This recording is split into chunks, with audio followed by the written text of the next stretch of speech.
Geger seseorang ketiga menembak Brigadir J. Bribka RR berani tolak perintah Verdi Sambo.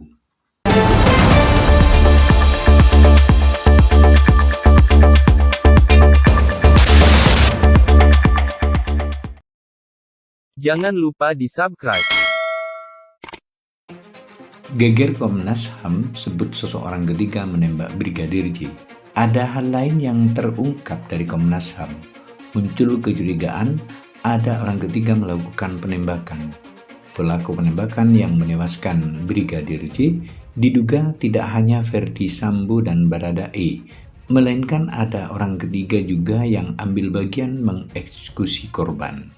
Dugaan tersebut dilontarkan pihak Komisi Nasional Hak Asasi Manusia atau Komnas HAM terkait kasus berdarah di rumah dinas Kadif Propam Polri, Duren 3 Jakarta Selatan 8 Juli lalu.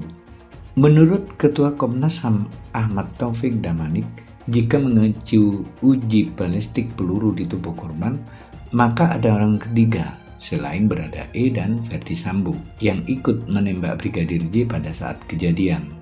Ahmad Taufan Damanik menegaskan dalam pembicaraan khusus internal Komnas HAM, tak hanya Baradae dan Verdi Sambo yang menembak Brigadir J, melainkan ada satu orang lagi yang turut ikut serta.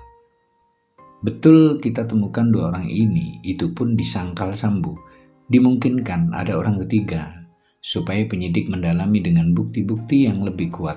Terbuka peluang Ibu Putri atau Kuat juga ikut menembak, kata Ahmad Taufan Damanik. Menanggapi dugaan adanya pelaku lain selain Baradae dan Verdi Sambo dari Komnas HAM ini, Kabareskrim Polri Komjen Polisi Agus Andrianto menyebut hingga kini soal jumlah penembak yang disebut ada 3 orang itu hanya sebatas dugaan. Meski begitu, Agus menyebut proses penyidikan tentunya didasari persesuaian keterangan saksi hingga ahli sesuai dengan pasal 182 KUHP. Bribka Rizky Rizal mengaku tidak kuat mental menembak Brigadir J. Karena alasan itu, dia menolak perintah Irjen Verdi Sambo menembak Brigadir J. Keterangan tersebut disampaikan pengacara Brigadir Ricky atau Brigadir RR, Erman Umar. Awalnya, Erman bercerita mengenai kliennya yang tidak mengetahui soal pelecehan terhadap istri Irjen Verdi Sambo di Magelang, Jawa Tengah. Adapun pihak keluarga Verdi Sambo menyatakan bahwa Putri mendapat pelecehan oleh Brigadir J atau Nofriansah Yosua Huta Barat. Hal ini lantas diduga menjadi cikal bakal pembunuhan berencana yang dilakukan Verdi Sambo. Kan di Saguling itu dipanggil, dia ditanya, ada kejadian apa di Magelang? Kamu tahu nggak? Nggak tahu, ini ibu dilecehkan, pelecehan terhadap ibu. Dan itu sambil menangis dan emosi.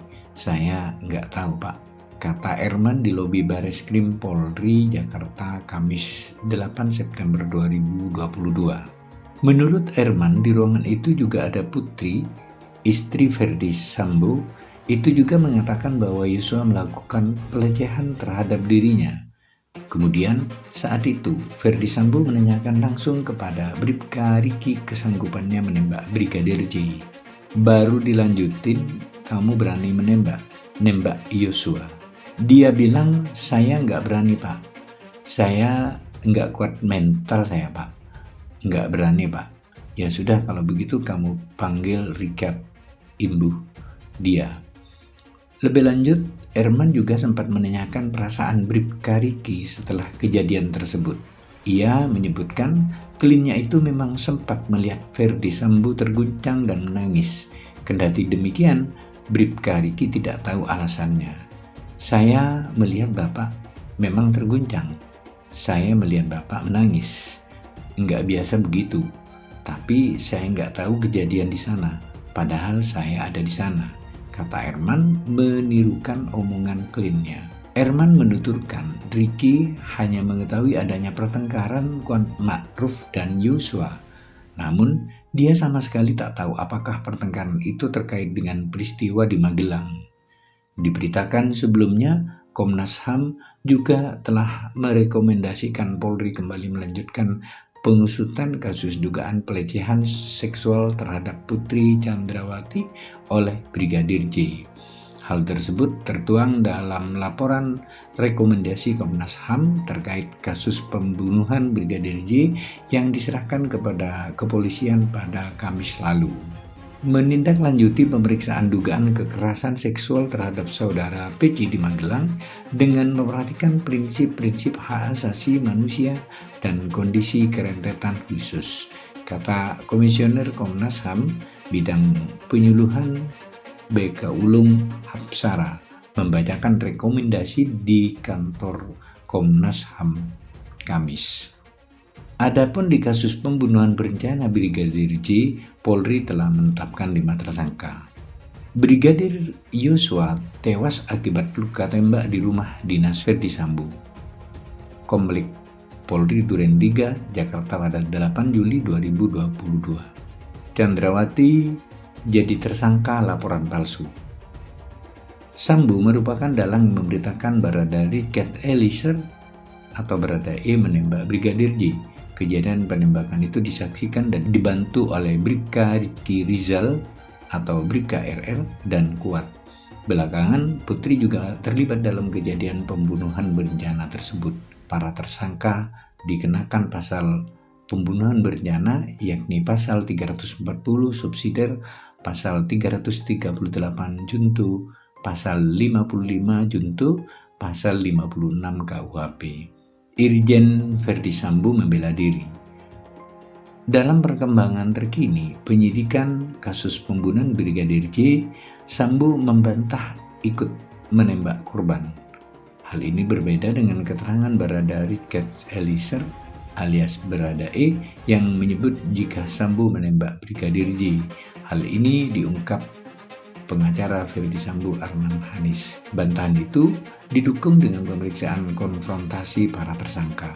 Dalam pemeriksaan klien kami dan pada saat pemeriksaan konfrontasi, klien kami dan tersangka yang lain membantah hal tersebut, kata Arman saat dihubungi.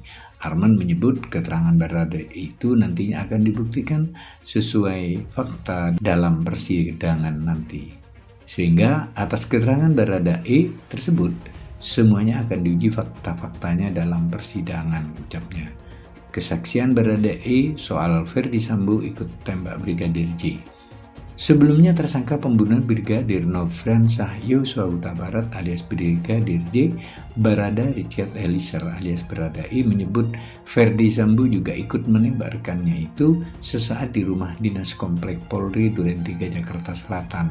Hal ini sekaligus merubah keterangan awal soal skenario Ferdi Sambo. Barada E sendiri saat ini sudah mencabut keterangan awal dan merubah keterangan dengan sejujur-jujurnya. Kuasa hukum Barada E, Roni Tapesi, menyebut bahwa awalnya kliennya diperiksa menggunakan alat lie detector alias pendeteksi kebohongan. Karena klien saya dari sebulan yang lalu sudah dites lie detector, setelah ada perubahan, klien saya sudah jujur.